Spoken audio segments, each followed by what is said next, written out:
She was a black woman in a room full of wolves, and she walked in like she owned it. The office smelled like expensive scotch and unspoken threats. 42 floors above the city. A desk so large it wasn't furniture. It was a warning. And behind it sat John Hyuk-sun, the Crow, a Korean mafia boss who had made grown men leave rooms without saying a word. A man with a crow tattooed up the left side of his neck, climbing toward his jaw like it was trying to reach something. A man who had not been surprised by anything in 6 years. Until her. Layla Renee Caldwell, a black woman in a red dress, gold earrings catching the amber light, walked through a room full of his most dangerous men and sat on his desk. Not beside it, not near it. On it. 6 armed men froze, and the most feared man in the city looked up at her and felt something he had no name for. His voice came low, controlled, the kind of quiet that has teeth. "Get out!" Every man in that room moved at once, and then there were 2. What no one in that building knew, not his men, not his enemies, not even the man who thought he had orchestrated everything, was that Layla hadn't come there for a job. She had come with a secret that could destroy him. But what she discovered inside that office changed everything she thought she knew about power, about sacrifice, and about the kind of man who hides something irreplaceable behind 20 years of silence. Before starting the story, comment down below where you were watching from and what time it is there. If stories of karma, love, and hidden truths move you, leave a like, be sure to subscribe to the channel, and click join to become a member and help our channel. The city never slept on nights like this. When the rain came sideways and the neon signs bled their colors down the glass of buildings that had no business being so tall, so clean, so indifferent to everything happening inside them. On the 42nd floor of a tower that officially housed an import and logistics company, one with impeccable tax records, a team of highly paid lawyers, and a lobby that smelled of fresh flowers changed every morning at 7, there was an office that most employees of that building had never seen. Not because it was hidden, but because something in the air around it told people, in the wordless language of survival instinct, that looking too long in that direction was not a wise decision. The door was heavy, dark wood, no nameplate. Inside, the room was the color of controlled power. Dark shelves lined with books that were actually read, a bar cart with a single bottle of scotch that was refilled every Thursday, and a desk so large it seemed less like furniture and more like a declaration. A statement made in carved wood and cold ambition. I do not come to you. You come to me. Behind that desk, on most nights, sat Chun Hyuk-sun, the Crow. He was 38 years old, though he carried the particular stillness of a man who had stopped measuring time in years a long time ago. He measured it in decisions, in outcomes, in the weight of what had been done, and the heavier weight of what could never be undone. His face was composed in the way that only men who have learned to survive betrayal after betrayal ever learn to compose themselves. Not cold exactly, but controlled, the way a river is controlled by the shape of its banks. You would not know, looking at him, that underneath the perfectly fitted black suit and the open collar of his white shirt, underneath the Audemars Piguet that caught the low amber light of his office like a small secret, he was a man who had not slept more than 4 hours at a stretch in 6 years. The crow tattoo on the left side of his neck, wings spread, beak open, feathers climbing toward his jaw, had been done by a man in Seoul who no longer practiced his craft. It had hurt for 3 days. Hyuk-sun had not mentioned it once. On his right hand, the black gold ring on his index finger turned slowly, once as he looked at the folder open in front of him. A name, a number, a problem that would need to be resolved before the weekend. He turned one page, then another, and then the door opened. He did not look up immediately. In his world, people waited until he acknowledged them. It was not arrogance, or rather, it was not only arrogance. It was a test administered constantly and silently, and the results told him everything he needed to know about a person within the first 30 seconds of their presence. But this time, the person who entered did not wait. He heard the sound first, heels on marble, precise and unhurried. The rhythm of someone who had decided exactly where they were going and was simply executing the journey. Then he heard the low slide of weight settling onto the edge of his desk, and the whisper of fabric. Something fitted, something red. And only then did he raise his eyes. Layla Renee Caldwell was sitting on his desk. Not near the edge, not timidly perched, sitting on it the way someone sits on something that belongs to them. Legs crossed, the deep red of her dress catching the amber light and turning it into something that had no place in a room where contracts were signed in silence, and men disappeared when they stopped being useful. Her hair, black, straight, falling to her shoulders with the precision of something deliberate, did not move when she tilted her head slightly to the left and looked at him. The gold earrings caught the light. The thin collar at her throat, fine chain, small moon pendant, rose and fell once with her breath. She did not smile. But her eyes held something that was worse than a smile, in the way that things which cannot be categorized are always more unsettling than things which can. In the room behind her, 6 of his men stood frozen. They had been in the middle of a conversation, a serious one, the kind that required locked doors and lowered voices. And this woman had simply walked through it as though it were a hallway. Hyuk-san looked at her for a long moment. Then he looked at his men. His voice, when it came, was not loud. It never was. Volume, he had learned early, was the resort of men who were not sure they would be obeyed. He was always sure. Get out. No one moved for exactly 2 seconds. Then they all moved at once, the way water moves when a drain is opened. Not panicked, but complete, immediate, total. The door clicked shut behind the last of them. The silence that followed was the kind that has texture, that presses against the ears, that makes the space between 2 people feel both smaller and larger at once. Layla did not fill it immediately. She let it exist. And that, more than anything she had done since she walked through that door, told him that she was not afraid of him. In 6 years, he could count on one hand the number of people who had sat in this room and were not afraid of him. 3 of them were dead. 1 had left the country. 1 was his mother, and she had been gone for 11 years. He leaned back in his chair. The leather made no sound. "You know what happens to people who disrespect me in this office," he said. It was not a question. "I know," she said. Her voice was even. Not performing calm, actually calm, in the way that people are calm when they know something that changes the calculus of fear. And yet,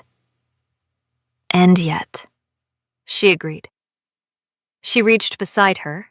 She had carried nothing visible when she walked in, and for a half-second this registered as strange, and produced an envelope from somewhere in the folds of her movement, the way a magician produces something from an angle that should not have contained it. She placed it on the desk between them. She did not slide it toward him. She set it down and left it there, equidistant, as though it belonged to neither of them yet. "You need me," she said. Or more precisely, you need what's in that envelope. And I need something from you. So before you have someone escort me out of this building and pretend tonight didn't happen, I'd suggest you open it. He looked at the envelope for 3 seconds, then at her. There was a quality to his attention that most people in his position had lost. The ability to truly look at someone, rather than simply assess them for threat level and dismiss. He looked at her the way he looked at problems that interested him. Completely, without hurry, as though the looking itself was part of the solution. She held his gaze with the steady patience of someone who had already played this moment out in her mind many times, and had arrived at the version that worked. He reached forward, opened the envelope. The photographs came first, then the documents. Then the 3 pages of names, dates, and transfer records that represented 8 months of theft conducted by a man whose name appeared on the org chart 2 lines below Hyuk-san's own. A man who sat in the room that had just emptied. Hyuk-san read without expression. He turned each page with the same unhurried deliberateness. When he reached the last one, he set it down, aligned it with the others, and placed the stack back into the envelope. He did not close it. "How?" he said. "I'm a very good secretary," she said. The corner of his mouth moved. Not quite a smile. Something colder than a smile, and somehow more honest. "No," he said quietly. "You're not." She did not answer that, which, in its own way, was its own kind of answer. Outside, the rain had not stopped. It fell against the floor-to-ceiling windows of the 42nd floor with the patient insistence of something that has all the time in the world. The city below was indifferent and enormous, full of lives that would never intersect with this room, with this desk, with the space between these 2 people who were, in this moment, performing a negotiation that had no established rules. Hyuk-san turned the ring on his finger once. Slowly. "What is it," he said, "that you need from me?" And Layla Renee Caldwell, who had walked into the most dangerous room in the city, wearing red and carrying other people's secrets like weapons, took a breath that was just barely slower than all the ones before it. The only sign, the only one, that the answer to that question cost her something to give. She told him about Marcus. Not everything. Not yet. She gave him the shape of it. A younger brother, 24 years old, who had gotten tangled in something he did not fully understand. The way young men in certain neighborhoods get tangled in things. Not through stupidity, but through the particular vulnerability of being poor and proud, and offered something that looked, from a certain angle, like a solution. A debt. A number that had been growing for 4 months like something alive, fed by interest rates that existed in no legal document anywhere in the world. She told him the number. Hyuk-san did not react to it. He simply listened in the way he listened to everything, completely, without interruption, without the small performative gestures of attention that most people use to signal they are paying attention rather than simply paying it. He watched her speak. He watched her hands, which stayed still in her lap. He watched the place just below her collarbone, where the small moon pendant rested against her skin, rising and falling with each breath, the only visible measure of what was happening inside her. When she finished, the silence came back. "And you thought," he said slowly, "that if you brought me something useful, the debt would disappear." "Someone told me that, yes." "Who?" She gave him a name, a middle-tier name, someone in the outer ring of his operation, far enough from the center to have a degree of independence, close enough to have access to leverage. Hyuk-san turned the ring on his finger. Once. The gesture was so habitual it seemed unconscious, but nothing about this man was unconscious. Everything had been decided long ago and was now simply being executed. "And you believed him," Hyuk-sun said. "I believed that the alternative was worse," she said. "There's a difference." He looked at her for a long moment. Something shifted in his expression. Not softening exactly, but a kind of recalibration, the way a very precise instrument adjusts when it encounters a measurement it did not anticipate. "You can go," he said. "I'll look into what you've brought me. Someone will contact you." She did not move immediately, which meant she had more to say, and was deciding how much of it to release. "My brother," she said. "Someone will contact you," he repeated. The same words, the same tone, but the second time carried something the first did not.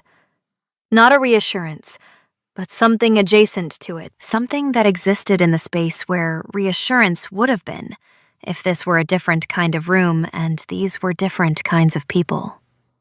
She uncrossed her legs, slid off the desk, straightened the red dress with one smooth movement, picked up the clutch she had set on the corner of the desk, small, black, gold clasp, and walked toward the door. She was 3 steps from it when he spoke again. "Caldwell." She stopped. Did not turn immediately. "That name you gave me," he said. "The man who told you to come here. Did he tell you what to do if I said no?"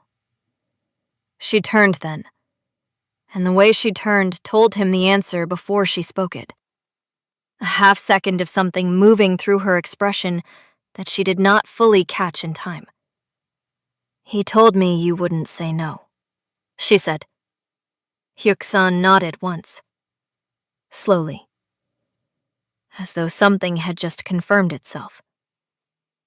"Go home," he said. "Lock your door tonight." She left. The door closed. The room held its silence. Hyuk-sun sat with the envelope on the desk in front of him, and the small moon pendant afterimage in the amber light, and the turning ring on his right hand, and thought for a long time about something that had nothing to do with the photographs in the envelope and everything to do with the name she had given him. She came back the next morning at 8:45, which was her scheduled time, because whatever else was happening, she was still, on paper, his secretary, and the cover required the continuity of ordinary things. She brought coffee, 2 cups, his black, hers with something in it that he had never asked about, and set his on the edge of the desk, and sat at her own station outside the office, and answered the phone twice, and forwarded 3 emails, and did not look at the door any more than she always did. At 10:15, he opened the door and said her name. She went in. "Close it," he said. She closed it. "Sit." She sat, in the chair across from his desk this time, the proper chair, the chair for people who had been invited, which felt like a different category than the night before, though she could not have said with precision whether it was a demotion or a promotion. He had a second folder open on the desk, thinner than the one she had brought, newer. "The man whose name you gave me last night," he said. "He has been working in my organization for 3 years. He has access to certain operational information. Not everything, but enough." He let that sentence sit between them before continuing. 3 months ago, certain details about a shipment reached a competitor before they should have. I assumed it was a communications error. 2 months ago, it happened again. I assigned 2 of my people to investigate quietly. They found nothing. He paused. Or I was told they found nothing. He turned the folder toward her. She looked at it without touching it. The name at the top was not the man she had given him last night. It was the man she had seen leaving this office yesterday, 3 steps ahead of the others. The one who had not looked back. "This," Hyuk-sun said, "is the man who gave your brother's debt to the middle-tier contact, who then sent you here. The debt itself was manufactured. Your brother owed nothing. The number was created specifically to produce leverage, to produce you. In this building, in this office, feeding me whatever you could find, while feeding something else to someone I have not yet identified. The room felt different suddenly, smaller. The amber light from the single lamp on his desk felt closer. Layla said nothing for a moment. She was doing what she always did when the ground moved. She was finding the new geometry of it, locating where the walls were, recalculating the distance to every exit. Marcus never owed anyone anything, she said. It was not a question, but it needed to be said aloud to become fully real. No, Hyuk-sun said. She breathed in slowly, out. How long have you known? I suspected from the second night, he said. I confirmed it this morning. And you're telling me now because whoever built this, he said, used your brother to build it. Which means your brother is not safe while this remains unresolved. And because... He stopped, turned the ring once. You brought me something real. When you didn't have to. She looked at him across the width of that enormous desk. He was watching her with that complete, unhurried attention, and she understood in that moment that this was what he looked like when he had decided to trust someone. Not warm, not open, but present in a way that meant he had made a calculation, and the calculation had come out in her favor. And he was not the kind of man who made that calculation lightly or reversed it easily. What happens now? She said. Now, he said, you keep doing exactly what you've been doing. You come in at 8:45. You answer the phone. You forward the emails. You sit at that desk outside that door, and you give absolutely no indication that anything has changed. And my brother is already being moved somewhere safer, he said, as of this morning. She stared at him. He had moved Marcus before he told her. Before she could react, before she could make any decision based on the information, before she could warn anyone, or panic, or do any of the things that people do when they learn that the people they love are in danger.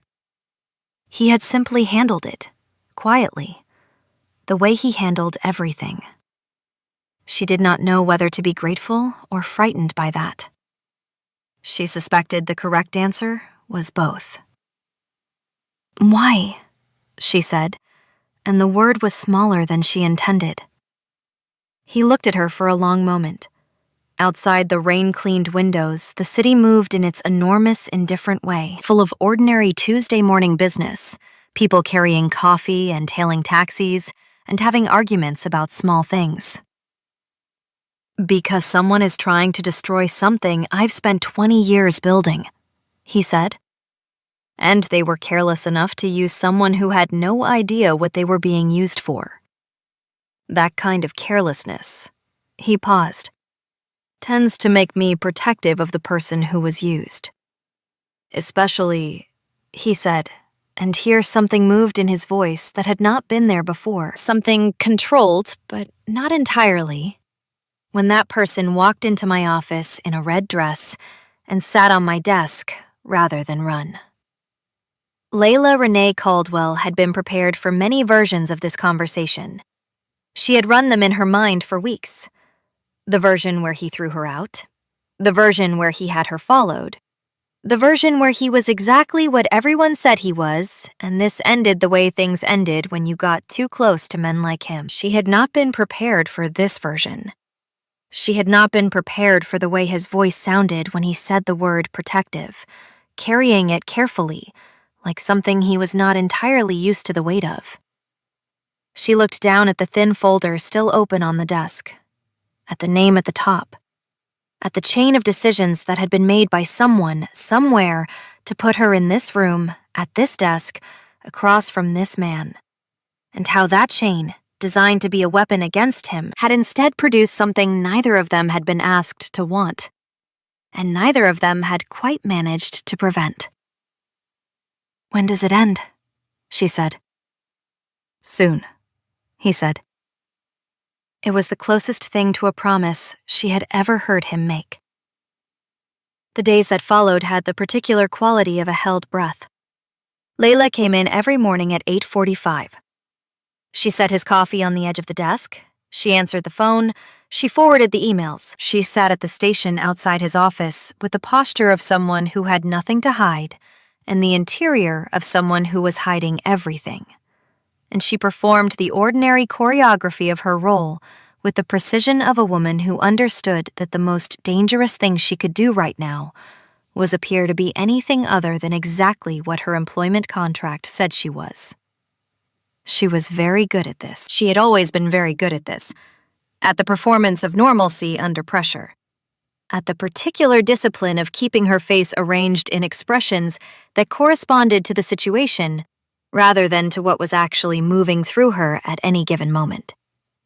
It was a skill she had developed early, in a household where money was a source of constant low-grade tension, and showing fear was a luxury that solved nothing.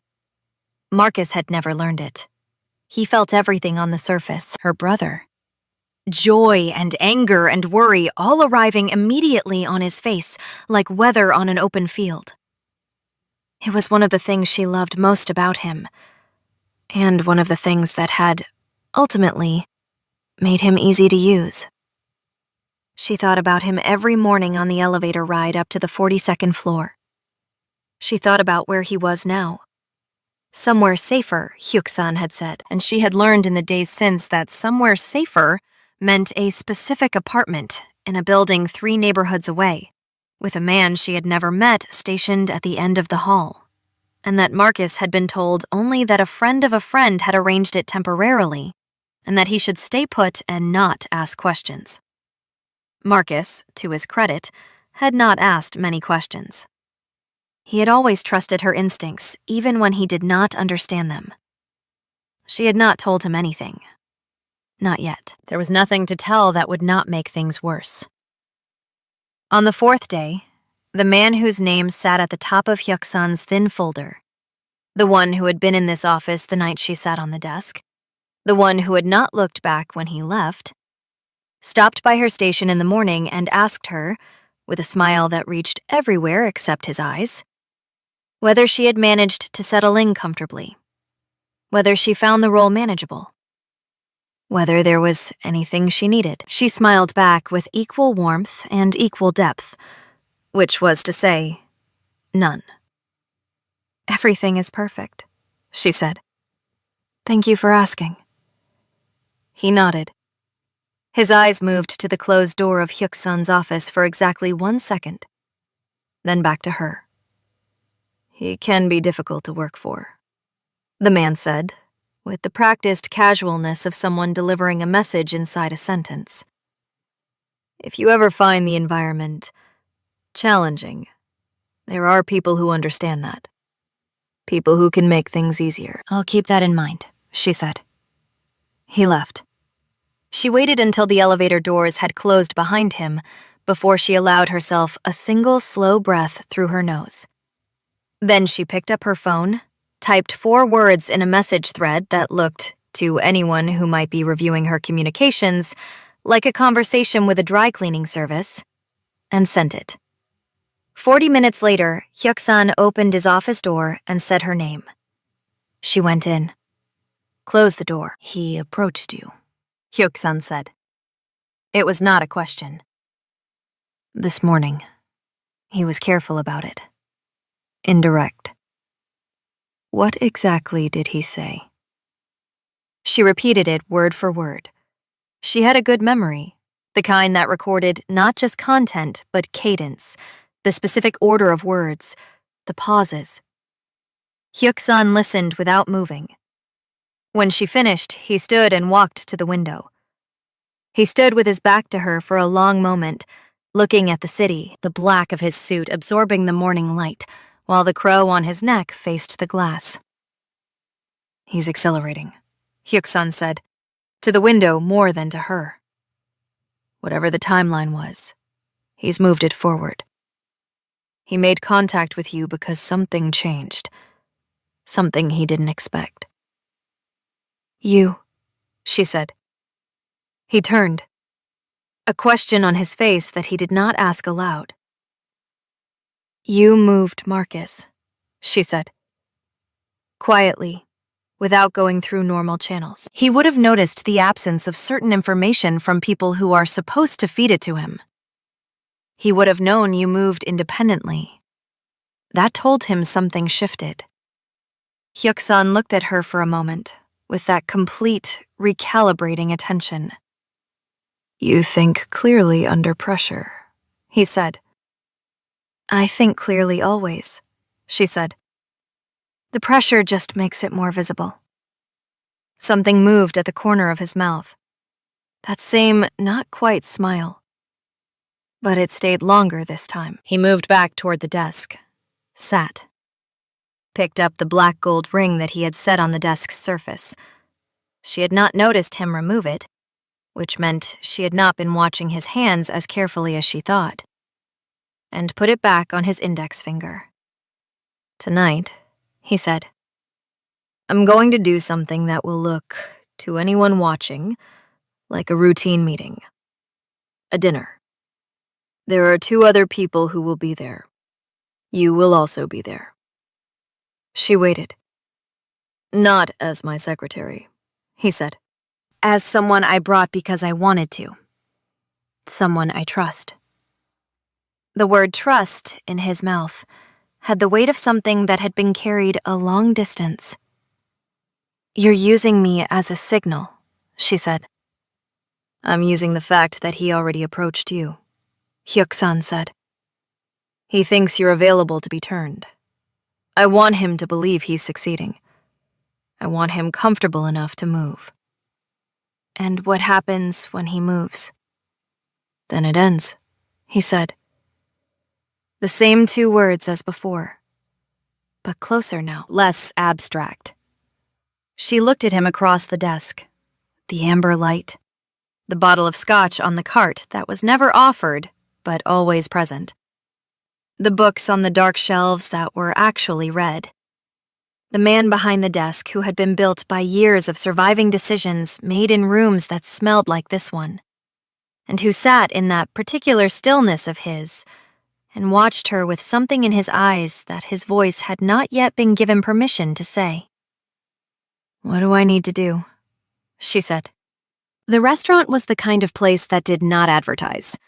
It existed for people who already knew about it. A single floor above a street in a part of the city that had been expensive for so long, it had stopped trying to prove it. The lighting was low and warm.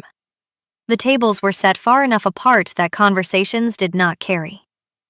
The staff moved like water around objects. Present, necessary, invisible. Layla wore black that night. Not the red, deliberately not the red, something more fluid.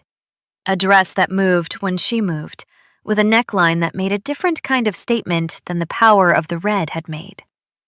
The gold earrings again, the moon pendant, her hair straight and precise against her shoulders.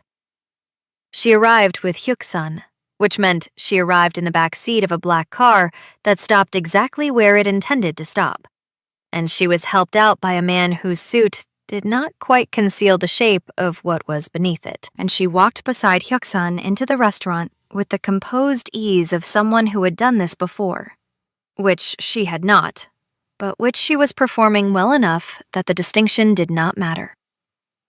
The 2 other men at the table stood when they approached. Pleasantries were exchanged in the measured language of people who conduct their business in the space between what is said and what is meant. Layla smiled at the right moments and said nothing that mattered, and listened to everything. 40 minutes into the dinner, he arrived. He was not supposed to be there.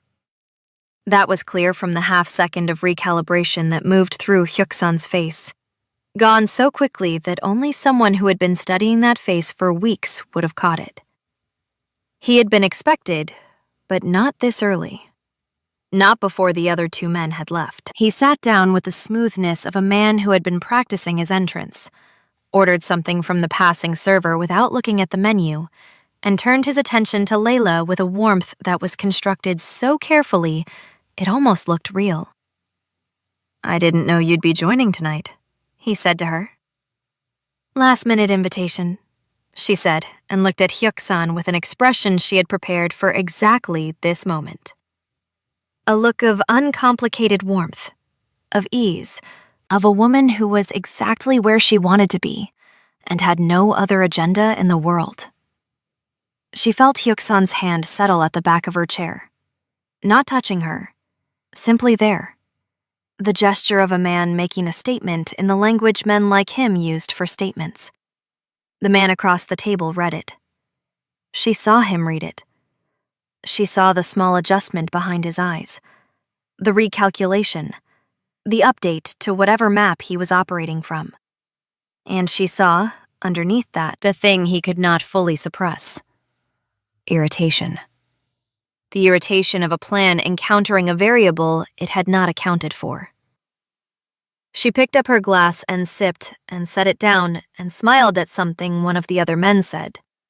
And underneath her composed and luminous surface, she was running every detail of the last 4 weeks through her mind. Every word, every movement, every door she had opened and every one she had not. And she understood, with the particular clarity that arrives when many separate things suddenly cohere into a single shape, that she was no longer operating inside someone else's plan. She had become, without quite deciding to, part of his. And the most unsettling part, the part she sat with quietly, behind the warmth and the moon pendant and the straight black hair and the black dress that moved like water, was that she was not sure anymore when exactly that had happened, whether it had been a choice she made or a direction she had simply walked in. One morning at 8:45 at a time, until the distance back was longer than the distance forward. Outside the restaurant, the city moved. The rain had stopped 2 days ago and had left the streets with the clean, reflective quality of something recently honest.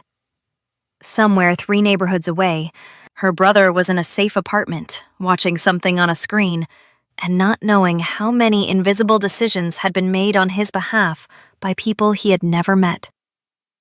And at a table in a room with low, warm light and conversations that did not carry, Layla Renee Caldwell sat with her hand near but not touching the hand of a man who carried a crow on his neck and a weight in his eyes that she had stopped pretending she did not recognize, and she waited for the moment that he had told her was coming.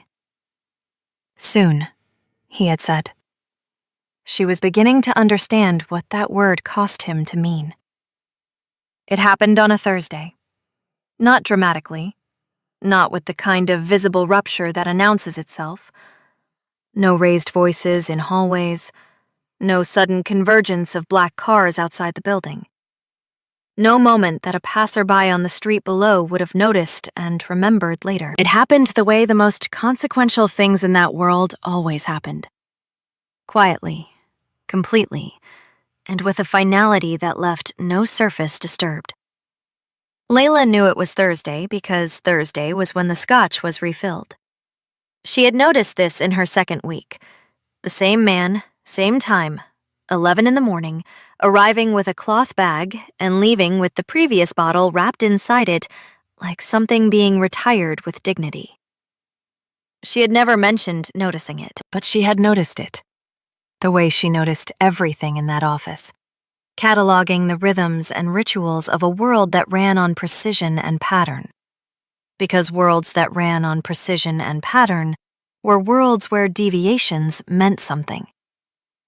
At 10:53 that Thursday morning, 7 minutes before the scotch ritual, Hyuk-san opened his office door and looked at her with an expression she had not seen before. Not the controlled stillness, not the recalibrating attention, something quieter than both of those. Something that had been decided. "Come in," he said. She came in. He closed the door. He did not go back to his desk.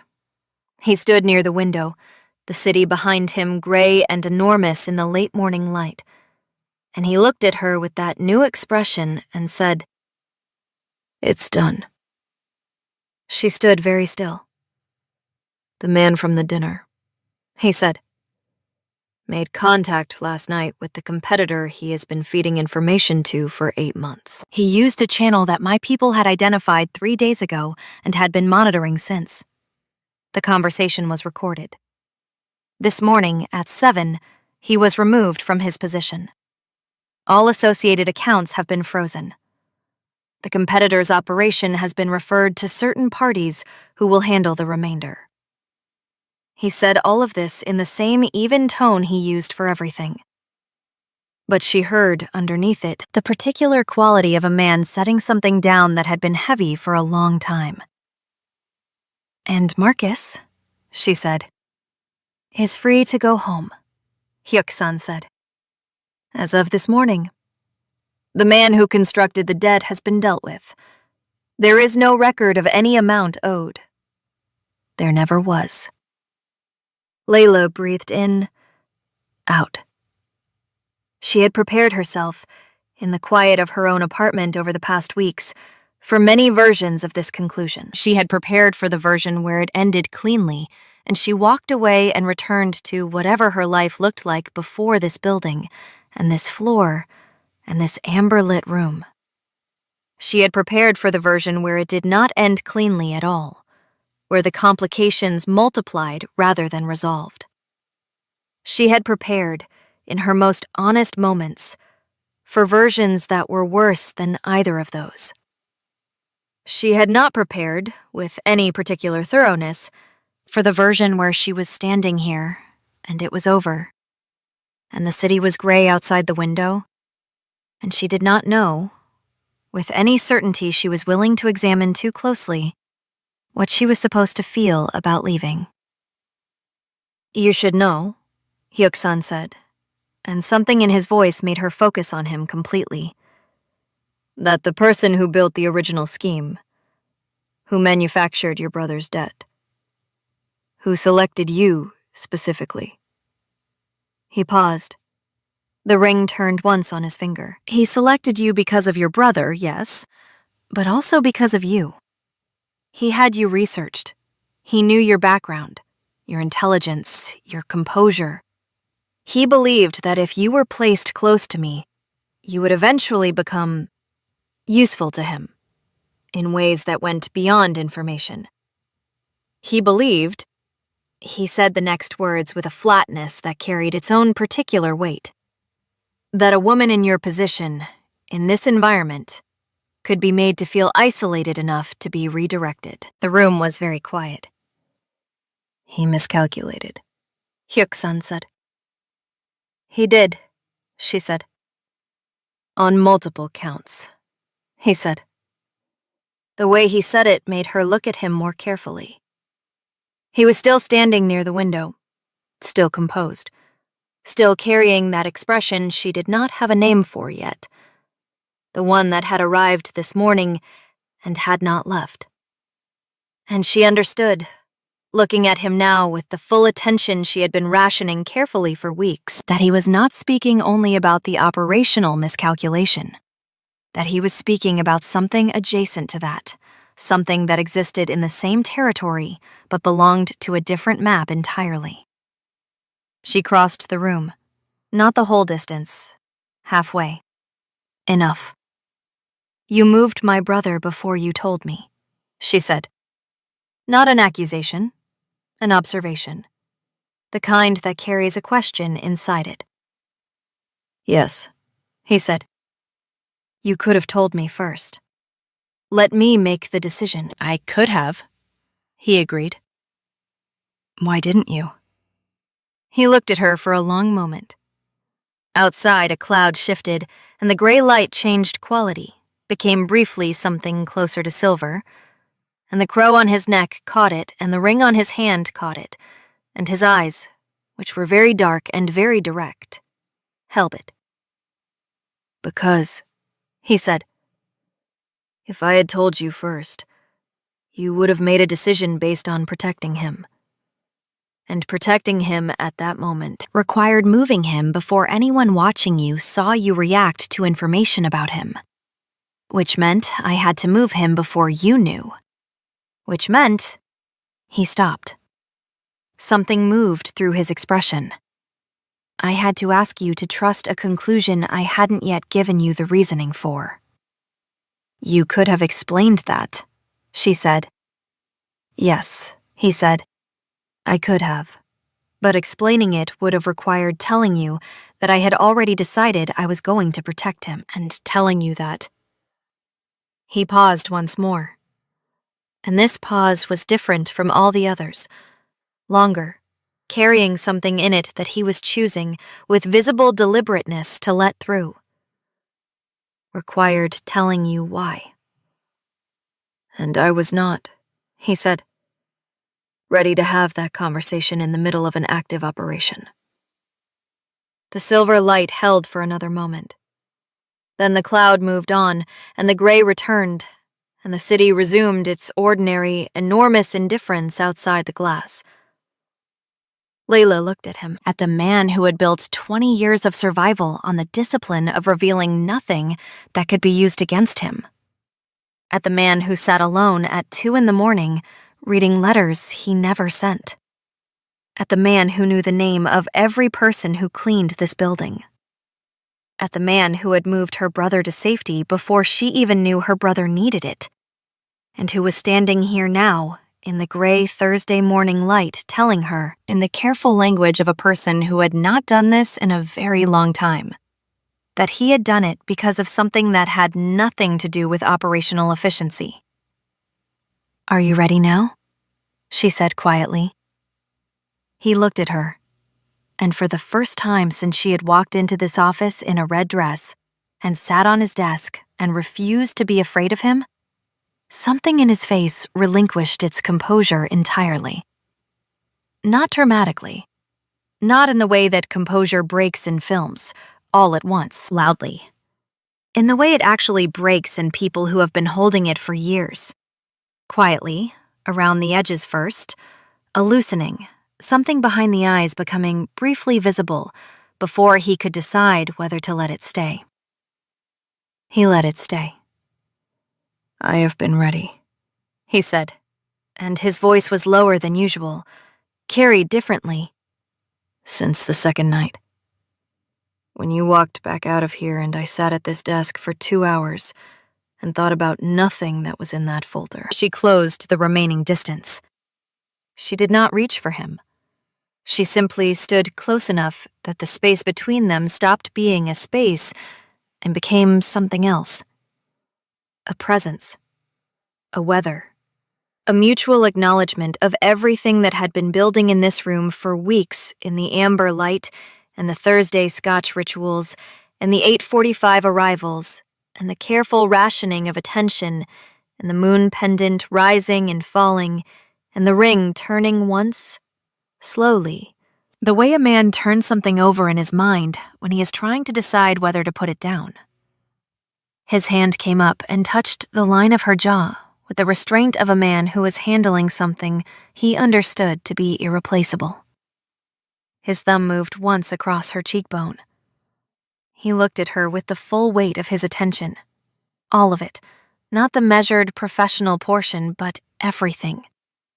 The 2 a.m. version, the letter he never sent version, the 16-year-old boy and soul version who had walked into something he could not walk back out of, and had spent 22 years becoming very good at surviving it, and very poor at anything softer than survival. You should know, she said, and her voice was steady in the way that things are steady when they have found their actual ground. That I stopped being here for Marcus a long time ago. He looked at her. I know, he said. How long have you known? Since the night at the restaurant, he said. The way you looked at me, it was not the look of someone executing a role. I'm a very good actress, she said. No, he said, and the not-quite smile arrived and stayed. You're not. She resigned formally on a Friday, He signed the papers without a word, the black gold ring moving once as he set the pen down, and she carried a box to the elevator and pressed the lobby button and rode down 42 floors while the city tilted past the glass in its ordinary morning way. In the box, there was a plant she had kept on her desk, a lip balm, 2 notebooks, a spare pair of flats she had never needed, and an envelope she had not put there. She found it at the bottom, under the plant. No name on the outside. Inside, a single photograph, black and white, taken by the security camera in the corner of his office, the angle wide and slightly overhead. The night she had sat on his desk.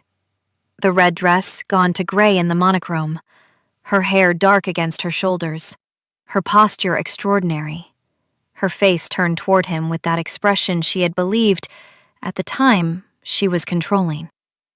She looked at herself in the photograph for a long time. On the back, in handwriting that was precise and unexpectedly careful, "You were the best decision I never made. Until I did."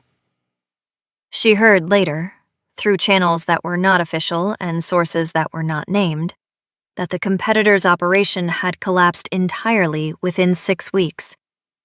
That the man who had manufactured her brother's debt had relocated, quietly and permanently, to circumstances considerably reduced from his previous ones. That a certain import and logistics company on the 42nd floor of a downtown tower had passed several regulatory reviews without incident and continued to operate with the same impeccable tax records and fresh lobby flowers, changed every morning at 7. She heard that the man behind the desk, the one with the crow on his neck and the ring on his hand and the 2 a.m. letters, had been seen on a Tuesday evening in a restaurant that did not advertise. Not for business this time, not with men in suits whose jackets did not quite fit. Sitting across from a woman in something the color of deep water, with gold earrings and a moon pendant and straight black hair.